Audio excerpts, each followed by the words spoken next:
Hi,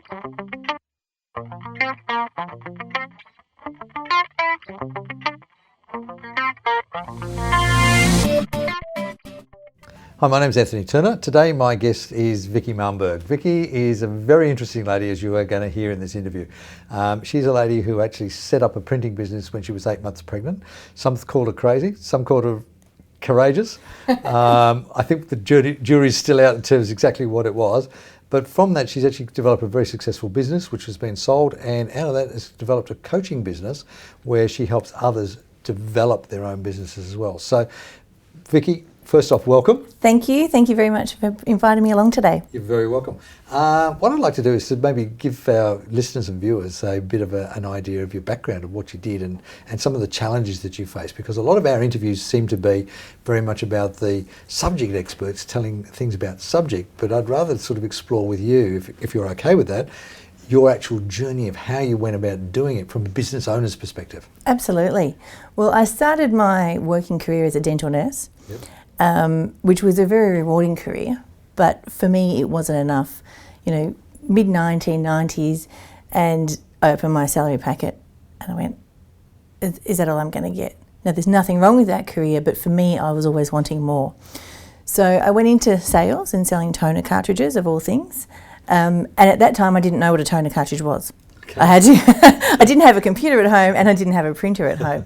And I got the job. They educated me on what the toner cartridges were, and I worked with this particular company for 4 or 5 years, and then I went out into competition with them, and when I did so I was like, oh, should I do it, shouldn't I do it? And I went, I'm just going to bite the bullet. Now, I had a mortgage, so I had to make it work. Okay. And the risk was huge, and I set up a room downstairs in my house and I started my cold calling back in the day when we just sort of had the faxes going on in my pyjamas.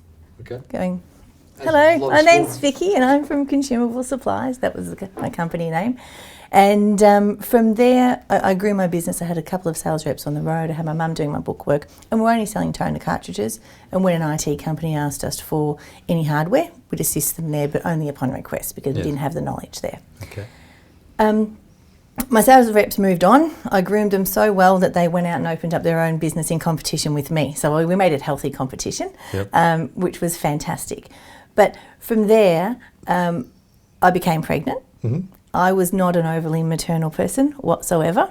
I'd never held a baby until I held my own baby. Okay. So my business was always my baby. So I would really look after my clients. And at 8 months pregnant, I had the reality check of an actual baby's going to be coming along. And I need to do something with my business. So I decided that I would Google, but by then we had computers, I would Google businesses for sale by profit before I told my accountant that was what I was wanting to do. Okay. And I saw a print business for sale. And I looked at it and I thought, that's pretty profitable. That's pretty good.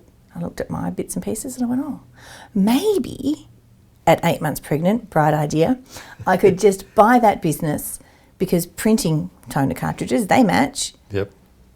And it says it's run under management. Buy that business, merge the two together and stay at home with the baby. It'd be perfect. So I did it. Yep. Did it work out like that? Didn't quite work out like that. And that's with everything in business. You know, you need to make sure you take an evaluated risk. And I pretty much probably took a risk that was not really evaluated. Yeah. I purchased the business just shy of $1 million.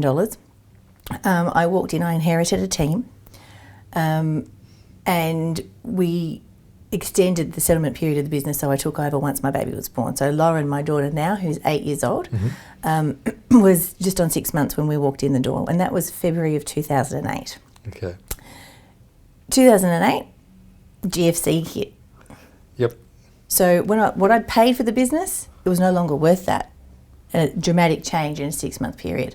And I had a loan to purchase the business and I was going, oh, what's going to happen? So where I thought I was going to be staying home, it didn't happen whatsoever. My daughter came to work with me every single day in the pram, feeding in the office and all that sort of thing, just closing the door. And the team in which I'd inherited, I was led to believe were a sales team, and they weren't a sales team at all. They were basically order takers. Okay. And a majority of them were international students. Now, absolutely fantastic because we had such diversity across the team and a really diverse skill set. But we did have a language barrier from time to time. And in doing that, some of the customers had minor frustrations. So I kind of went, okay, if the team are struggling in just taking orders, how on earth am I going to get them to sell? Yes, okay. And I sat there and I scratched my head and I thought to myself, well, and nothing came to mind. That's exactly, I just went, yeah, nothing. That pregnant pause. Very much so. And I thought to myself, well, I'm the only person that can make this work. Okay. And as I said to you, we'd inherited the whole team, but no sales people. So I went, well, what are we actually selling? We're selling print. Great. What do I know about that? I didn't even know how to press print on a printer. Okay. And we had printers on the floor that were at $100,000 each. And as I said to you, massive risk was not calculated. And we bundled things together and we had a look at it and went, well, how do I actually give value to the clients, get them to do the McDonald's? Would you like fries with that? In the printing game? Makes sense. Makes sense to me having a background in print. So, yeah. So those of you at home that may not have a background at print, most people would walk in the front door and request one A4 print, which was $1.50 then. Yep. Or they would request, 100 prints. Yep. And my team were going, yes, certainly, thank you. So I got them to say, well, would you like this or would you like that? Or those 100 prints, would you like that to be bound? We've got this product or that product. So we just started suggesting. Yes. So I got the customer service team to start suggesting and not selling, because none of them were confident in selling. They all doubted themselves and were saying, I can't. And that's common across a lot of business owners, isn't it? It's and individuals. We don't like being sold to, and therefore we don't like selling. But we miss the point that suggesting something that could be beneficial is actually part of the sales process. Exactly. And some people don't want to do cold calling. Some people don't want to be that salesperson, even in retail, going and checking on you, trying on that shirt. Yes. How's it going in there? Yeah. It becomes a little null and void. But if you're able to suggest something that complements and gives that person true value, yes, and you can also look at the price point on what that looks like if coupled together or put into a bundle pack, again, going back to that McDonald's philosophy of the Happy Meal, how many things can you get in the box? Yep. It just started to really make sense. Yes. So that was the first struggle, was getting the team to do that. Again, the business that I had purchased, we didn't have any systems or procedures in place whatsoever. Wow. So I thought, and I'd employed a business coach myself the week before I took over the business, knowing that I needed some accountability. Yes. Going into such a big role. And he said to me, well, what are you going to do? He said, we need a system for anybody to come in, because if your team walk out, you don't know anything. I'm like, yeah, that's right. So we've created some procedures from the minute you walk in the door to turn the lights on to shutting the door at the end of the day, around every machine, around dusting, sweeping, mopping, even what needed to be done for the cleaner when the cleaner came in. Yeah. And me being me, I wanted it done yesterday. And I thought, how am I going to get this done and happening? Because, again, always going back to the GFC's hit and the income wasn't what it was looking at the books from 12 months ago, and we were going backwards, and we were going backwards pretty fast. Yes. So I thought, well, what motivates most people? Money, basically. At the end of the day, they all wanted more. So I hung a pretty big carrot out and I said, if we can all, the whole team, put together the procedures manual by Friday, 5 o'clock, and these are the things that we want them on, you will all receive a $500 bonus each.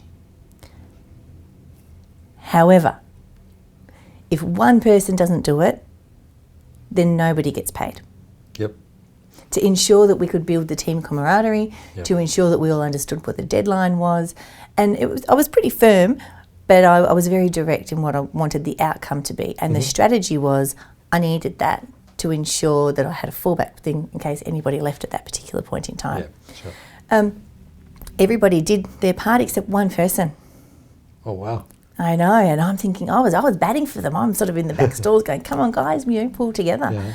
And the rest of the team pulled together and did his 3 tasks. And by the end of the following week, this guy had resigned. He got his $500 because the rest of the team carried him through and pulled his weight. But unfortunately, he just wasn't a good fit, and the team weeded him out. Yeah. And then he walked away. But again, looking at it and going, what's the strategy? What are we trying to achieve here? And so on and so forth. So once we had those systems in place, we were able to upskill the team in different areas. Sure, yeah. Well, you've got a starting point, a base point. Exactly. So, whether you're starting out in business as a solopreneur, just a one-man band or one-woman band, I should say these days, you need to make sure that you know what you're doing, but you've also got something documented so that if you're unwell or someone else has come in or you want to delegate to someone, that you've got the clear parameter of how and what the flavour of your business is moving forward. It's so much easier to do that now, isn't it? I mean, one of the things that I know when we're doing training programs through the Institute, we teach people about procedures and processes, is instead of actually trying to sit down and document and write it all through, get out your little iPhone and video what you do. 100%. And put that in a file that in through, have a private YouTube channel where you can actually refer people back to the procedures and policies for all the different elements of the business. And it is relatively easy to do it that way. Yep, 100%. Yeah. And there's e-learning platforms out there all over the place. So you can definitely do it on the private YouTube, 100%. Yeah. But depending on the criteria of the growth of your business, whatever that curve looks like, you can actually grade your team and give them some sort of quizzes along the way with all the materials that are out there. Sure. And are readily available and cost effective as well. Yeah. So, but unfortunately my team hand wrote it and took photos at that point. But the photos all pointed to the right thing, But it was good. So from there, I worked with my coach and he said to me, okay, we need to really ascertain how we're going to grow it. Because the reality was we had upped our average dollar sale, but we also needed to increase our foot traffic. Mm-hmm. And the printing shop that we had was in Carlton, here in Victoria, and we were positioned between the universities. So we had fantastic foot traffic coming in the front door. And the front part of the shop was set up a little bit like an internet cafe. Yes. So I upgraded all of the computers to have the Adobe software on there so that we would have people come to us with the most recent software, which they may not have yet, or that they can make an adjustment on their file. Okay. So there was a real magnet as to why people wanted to come to us, and we became a destination. Okay. Yeah, cool. So for us that was really good. But I sat back and I went, well, we're not really working with any corporate customers. Right. So we were really doing retail print. So it's a matter of going, well, you can have retail clientele. Mm-hmm. So when you sit down and do your niche and your ideal customer, I look at things and go, this is our niche, that's what's working. And when it's working really well, how do you niche again? Yes. And do that really well, and then niche again and do that really well. Because if you're a photographer, you can do baby photos, you can do wedding photos, you can do portraits, and you can become really, really great at all of them, but you need to do the first one really well and then the second one really well. Yes, rather than trying to be everything to everybody. Exactly. Yeah. So, and with a printing business, we had 10,000 line items that were all variable. Yes, of course, yeah. So, every single order was completely different that came through the door. So we started to focus on the corporate side of things to get some growth through. And we didn't have a salesperson in place whatsoever. The salesperson was me. If I was going to do a cold call, I would ring up someone and I would say, hi, how you doing?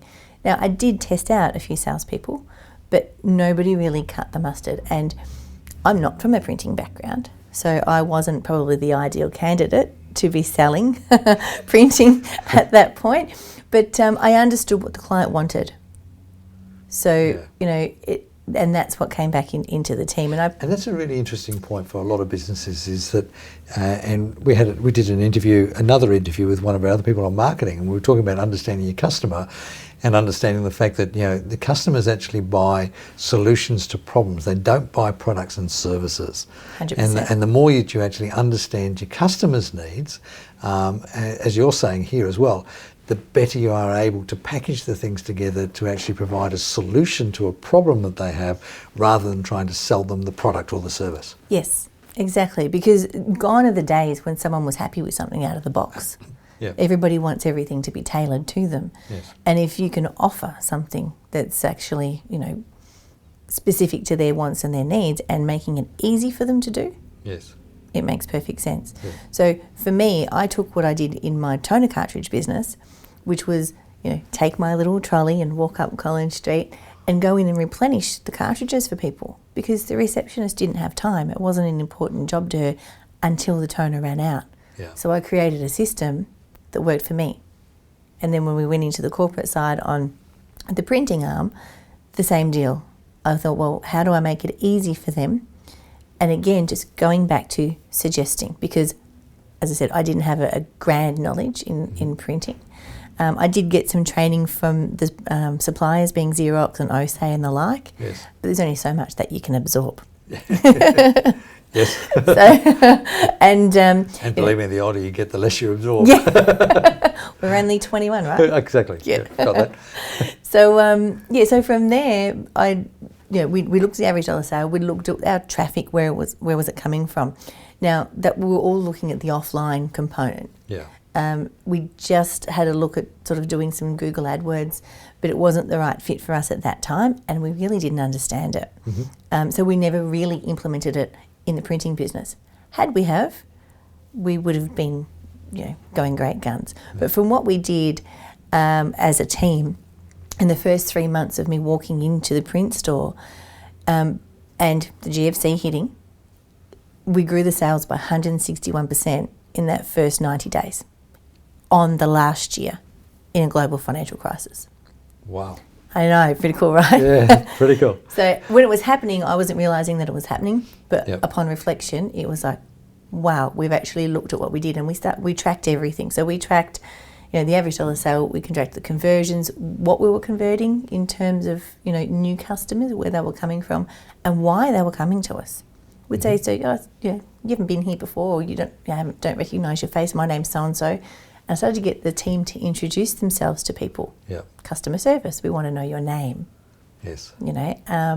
And from there people started, answering questions, opening up just a little bit, filling in a few surveys at the front of counter, and also starting to do the same thing with some of the corporates that we just email blasted. Yeah, and that's one of the other things. A lot of people I've noticed in small business, because as you know, I do a fair bit of coaching in the small business space, and one of the things I notice is they're fearful about getting information. A lot of business owners are fearful about getting information, or how hard it may be to get information. But my wife and I have got a gift shop, and one of the things that we did to build up our customer base, we just had a very simple competition, where quite literally we gave away some stuff. Once a month there was some $45 value gift hampers, and everybody went into a prize draw at the end of the year for a few $100 gift voucher, that sort of thing. And we were able to build up the relationships and also the database, which is the core people that we know who are our customers that we can sell more to. 100%. And I love that you've said that, because we did the very old-fashioned jelly bean competition. Okay. We got the jar this big, and we had people standing in the store trying to count them. It's just like, that's not going to work. But it really got people interested, and they feel involved. And then from there, what we did is we created a loyalty program off the back of that competition. Yeah. And then we reward people very similarly with monthly prizes and so on and so forth as well. And of course, they'd tell their friends, and there was an offline viral effect. Mm. So, everyone thinks of viral marketing online, but you need to ensure these days, because everything's pretty much online, that you've got something that complements and works both online and offline. Yeah. So, yeah, it's cool. good. So, so from there, we also had a look at the team's productivity. Yep. We started to sort of really track who was printing what, and with the machinery that we had, we could see who was putting X amount of jobs through and so on and so forth. Yep. And really seeing who sort of, stood up and stood out. And it was magical. So me going in thinking we're going to go backwards, I've got this big loan, we're about to fall over, into this is really easy. And then my coach said to me, you're not the normal. I'm like, what does that mean? He said, you're not the normal type of business owner, he said, because most people take things quite slow and steady. He said, and you've just kind of gone a bull at a gate. And I said, yeah, but I have to. Yeah. He said, why do you have to? I said to him, I've got a family. I've got not only my direct family, but my team is my family. So if I don't do things quickly now because of the impact that the GFC's caused, I'm going to have, 20 people out of a job. So I have to, because I need to ensure everyone keeps their job. Yeah. So I don't always work at that pace, but sometimes you really need to focus and work out what is it that makes everything tick. Yeah. And for me, again, regardless of whatever it is, it's got to be a reason to your decision to do A, B or C in your marketing, or A, B and C in your production, and then the outcome, to map it. And it's just a business decision. That's why you're doing it. So, and that's important, isn't it? It's actually having the business decision, so whether that's, do I spend my time actually out selling because that's what I'm good at, and pay somebody to do my bookkeeping and administration or something like that. That's a business decision, because you know where you are going to leverage the most return out of your particular efforts. And the same with the business people in your businesses. How do you actually leverage the best return out of those people and get good value for money for everybody, and being pragmatic about it, rather than. And it's not being cold about your business, because you can really care about your people and everything else like that, but it's knowing that line where it's emotional versus pragmatic business. 100%. And I feel that you always need to be super clear. People are always talking about being clear and transparent these days. And I feel there's a big difference between the two. Clear and direct with what you would like the outcome for the business to be. Yeah. And removing the fact that Jenny might not like to do that, fictitious Jenny, or whomever. And that is the role of that particular role within the business that needs to get this task achieved. Yes. And be really clear on what you want to happen, the outcome, the time frame. So when you are delegating, if you're choosing to do the bookkeeper and so on and so forth, you need to ensure that whether it's an internal person or an external person that you're working with, that you're really clear that that person has got the skill set. There's a lot of people that just go out and delegate and go, there, you do that. But the reality is, have they qualified that person's actually got the skill set to complete the task in the timely fashion that you require at the standard that you expect? Yes. Not everyone's always going to do it 100% like you do. As a business owner, we all say, I'll do it. I do it best. Yeah. But, we don't all... I don't want to let go of it. Yeah, but we don't always. We can find someone that probably does do it better than us, but it's that territorial thing. It's like it's my baby. Yeah. But, it's... But if you can delegate to someone who's actually got, the right skill set to see it through to fruition. And it also means being detached enough to say that, well, if Jenny's not the right person, our mythical Jenny, then maybe we've got to find the mythical Jill. Yes. Or Joyce, or whoever it is that is the right one to do that. And sometimes you've got to go through 2 or 3 to actually get to the right person. But then once you've got the right one, you really look after them. Yep. Yeah. 100%. Go. Yeah. Well, I looked after a few of my people once. We upskilled them, so much so that they were so inspired that they wanted to go out into business themselves. So I had 3 people. One gentleman, he was from Brazil, so he went back to Brazil with his wife, and they opened up a sushi franchise, of all things, in Brazil. I've had one lady who left and opened up a screen printing T-shirt company. Yeah. Another one that's opened up a florist. Yeah. So, you want to train them and delegate and get them to do things right and keep them and nurture them. If they want to fly, support them in doing so as well. So, and make sure they've got their system there so the next person that comes in can actually do it the same way through the ranks. Yeah. So, But in the printing business, as I was saying to you before, my whole thing is about the strategy, making sure that we had all of the foundation in place so that we could grow, and block by block. And we got to a certain level where I owned that printing business for a 7-year term. Mm-hmm. And after the first 2 years, I decided, I'm not going to go in today, see what happens. And took a bit of a risk. People go, I can't leave my business for just one day. But I thought, they said, okay. My phone didn't ring.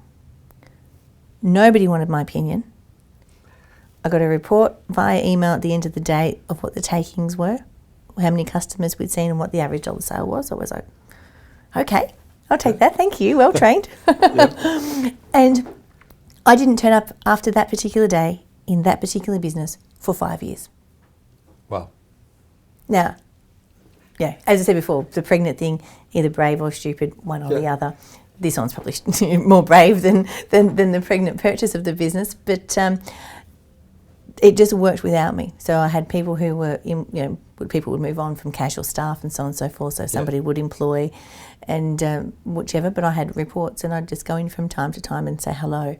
And the striking moment for me when I was in my business and I walked in to visit, is there was a counter and a little walkway that went to the production area. And I just went to walk through and this young lady, Ginny, her name was, Ginny, she stopped me. She said, "I'm terribly sorry, you can't come past here. This is the point for staff only and it could be a work hazard. Can I ask you to wait a moment? I'll be with you in a second." I was like, "Yes." And then she came over to me. I said, "Oh, I'm sorry." And I looked at her name badge and I felt terrible because I didn't know her name. Yeah. I said, "I'm terribly sorry, Jenny. My name is Vicky and I'm one of the owners here." She said, "Oh, you are the owner, yeah?" And I went, "Yeah." She goes, "Really pleased to meet you. I've heard you're so nice." I'm like, "Oh, that's great." I said, "How long have you been working here?" And she said, like 2 months. I was like, "Oh, okay." So I felt bad because I didn't have that interaction with her. But I was really, really happy in the same breath because the business had become a successful enterprise in its own right and it was providing for me. Yes. Do you think, looking at that with some hindsight now, there is a balance of the two things of being away and involved? Yes. What would that be? The balance is just interesting. Like when I sort of walked away, I needed to understand that everybody that was there working within the business had a capacity to do 10% less than what my expectation was. Yeah. And the balance was that I had my family and I had the income and bits and pieces coming in and I had clarity on what I wanted for my personal goals and knowing that the business could then provide for it. Yes. Does that answer your question? Yeah, it does, but I'm also thinking for those people who are sort of thinking of taking that leap of leaving the business, part of the time, all of the time, whatever it may be, it's about the balance point between how much control do you still have over the business and how do you maintain that strategic oversight of the business and interaction with the business versus necessarily doing the hands-on working in the business. Yep. So the first part when I walked away, I was getting the reports from the bookkeeper, and she was in 3 days a week, and then it turned to whoever did the end of day would give me all the relevant information. So I was hearing from 5 different people within the business at any one time, all with the same information. So it was a matter of they were all accountable for their own bits and pieces that were going on the floor. But what was coming back to me, I needed to know was clear and concise from each person. Yes. And having that open line of communication where they could call me at any particular time and that they knew the level of authority in which they had within the business before it needed to be elevated for somebody else to come in on making a decision. If in hindsight, if I was to do it again, I wouldn't have just gone 5 years. I would have gone, okay, let's plan a long weekend and do that and let the team know that I'm not going to go in for whatever days and have them understand what could land in their lap and what to expect to land in their lap. So, the maybes and the yes, this is going to happen, and let them do it for a day or two and maybe just go 2 hours drive away for a bit of a weekend away and not completely overseas. And then, ever so slowly, just loosen that tie and just stretch it out. And it would be, maybe every, twice a year to start off with, other than the Christmas time and whichever else. And then build it up to every 90 days to once a month to once a week, and then from there an executive decision based on how skilled your team is and the leadership qualities that your team are actually displaying as well. I think that's really important. You touched on an interesting analogy with like the McDonald's thing, in terms of this goes with that and you're packaging up, but realistically what you're also talking about is the other key success element of McDonald's, and that is having appropriate systems. Yes, definitely. And my understanding, Vicky, from our conversations at different times is that that's what you've become known as, and as somebody who can help businesses develop those systems. to get them out of off of what I call the hamster wheel, where they're running Yes. faster and not going anywhere. And into sort of the lifestyle sort of thing, which probably people will be listening or watching this and sort of saying, well, I wouldn't mind being able to do that myself, because that's the aspiration most business owners have. So with all of that, you're now working in the space, aren't you, of actually helping others develop that? I am, yep. So Yeah. I sold my printing business in April of 2014. Yep. And when people saw that I was available and not sort of, having responsibility of a business on that side, people started to say to me, can you help me? Yeah. Can you come into my business and can you help me? Can you coach me? They started using the term coach, and I was like, oh, okay, yep, definitely. Yep. I was already working in a consultancy type role on a different online product in which I'd developed. And I started saying, yeah, sure. But when I said, yeah, sure to people, I had to sort of put on the brakes, because I like to do things with the system. I like to understand that, that there's a stepped procedure to it, whether if we go from step 1 to step 10 pretty quickly, or we might jump a few if someone's already got something in place. Sure. But I thought, well, for me, business is a game of strategy. Okay. And I remembered sitting in my business partner's office in New Zealand, who we had a online fitness program together, and he had some playing cards on his wall. Yeah. I thought, that's pretty cool. He had King as customer service. I thought, yeah, it should be cash. And they challenged me. I said, well, if customers come in here, they need to know that they're really important. I said, well, they are important. I said, but, Anyway, when I was thinking about coaching, I reflected on that particular day, and I called him up and I said, listen, I'm going to do this. Is that okay? He goes, yeah, sure, absolutely. Yeah. So I created what I call the winning hand in business. Yes. And it's my systems and procedures that I have created over my 16 years in business, 8 different businesses in 8 different industries, and what's worked and what hasn't. And I've really deleted what hasn't, but keeping a note of them, because if anybody says to me what didn't work, I can actually share that with them. Yeah, sure. And it's the philosophy is that ACE is customer service. We always need to be providing our ACE. Cash is king. Yeah. In that we drill into your average dollar sale and all the things I spoke about before, but also the marketing, the pointy end of how do you couple your online strategy with your offline strategy. Yep. If you're purely an online business, what does that look like? Where can you pull income streams from? How can you get more in your space, and do it cost effectively? Yep. Whether or not you need to sort of have a marketing calculator. Some people don't understand what they're spending on their marketing and how to calculate it for their return on investment in particular areas. And we drill right down into that. Queen is coach. Yep. No. The Queen. The Queen. But I am known as Australia's Small Business Queen, but it's not only me. Yeah. It's the arsenal of experts. And I like to ensure that, when you look at that particular card, is that you've got people to turn to. So whether it's someone to look after your IP, to make sure your bits and pieces are trademarked so that no one can duplicate what you're doing, whether it's a business coach, whether it's a social media expert, the experts in their niches that you turn to. We were talking about delegating before, and making sure that you can turn to those people, and that they don't give you the tall poppy syndrome either. They support you in your decisions, and ensure that sort of helps you on your journey to your success. Yeah, cool. Next card is Jack. We can't be the jack of all trades. We kind of touched on that too. Yeah. But it's about planning, planning for your business, planning your marketing, your everything like that, but also your personal goals. If your business is successful and it is that well-oiled machine, it provides for you, provides for your family, but what are you going to invest into? What are you going to do in terms of your goals? Is it that you just want a new car, an overseas holiday, or is it far deeper than that, where we can say, well, these are the things that you need to look out for with a financial planner, go and seek professional advice in these particular areas that we're not qualified, but, opening the doors, because some tradesmen just work the trade. They do what they love. And, some people just fall into success. Yes. And they've got all this money. It's like, oh, what am I going to do with it? Put it under the bed. So it's a matter of, what actually needs to happen on that side. 10 is team, which is the next card. And it's about the team in which you employ directly and the people that you choose to have as subcontractors. How do you vet them? How do you upskill them? How do you get that team camaraderie? what does each weekly meeting look like? Do you need to have weekly meetings? Yeah. What does it look like with traditional, the older generation? I don't even know what are they, the baby boomers, versus Gen Y and Gen X. Yeah.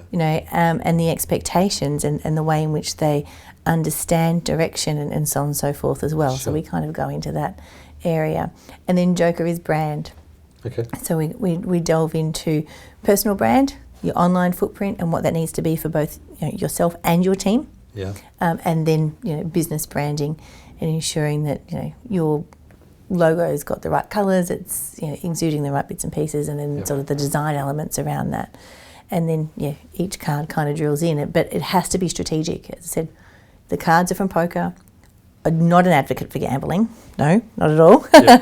But it's the only card game of strategy. Yes. So and often I've only recently tried to learn to play. I don't know how to play, but there was a lady by the name of Marion Fisher, and she plays cards, and she's a very successful lady. But there's a term in poker where it's called on tilt, where they lose their focus. Okay. They've lost their gist of it. And what this lady does, if she goes on tilt, as they say, she sits down and plays her Nintendo game. Okay. I'm like, okay, and how do I relate that back to business? Is we all lose focus in our business from time to time. Definitely. We can't see the forest through the trees. Yep. So if you're feeling that way and you're on tilt, it's time to walk away, come back and recharge. Yeah. And what's your strategy around doing that? So, as I said to you, it's about the strategy. How do you get back on track? Cool. How do you do all of that? And so on and so forth. So listening to that and summing it up into a sentence, it's very much about, from what I'm hearing, it's very much about thinking not just about what am I doing today, but what is the end result that I'm looking to achieve, and how do I move from where I am now to that point? Exactly. And a lot of people jump straight into marketing, going, I want more customers, I need more money, I need to sell more. But if you don't have your foundations right and you turn on that marketing flood tap, you're going to be inundated and you're not going to be able to handle the growth. Yeah. And that's why so many businesses fail in the first couple of years, in my opinion. Now, they all fail for various reasons. Sure. In my opinion, majority of it is because they try and do too much at that end and they haven't got this end prepared as yet. But in saying that, the pointing end is a really important end to drive traffic. Yeah. To you through the front door. Vikki Malmberg, thank you very much for spending some time and having a chat with us. Thank you. Where can people get in touch with you? You can hop onto my website, which is my name, vikkimalmberg.com, VIKKIMALMBERG.com. Beautiful. Thanks again, Vikki. Thanks, Anthony. Cheers. Been a pleasure. And you.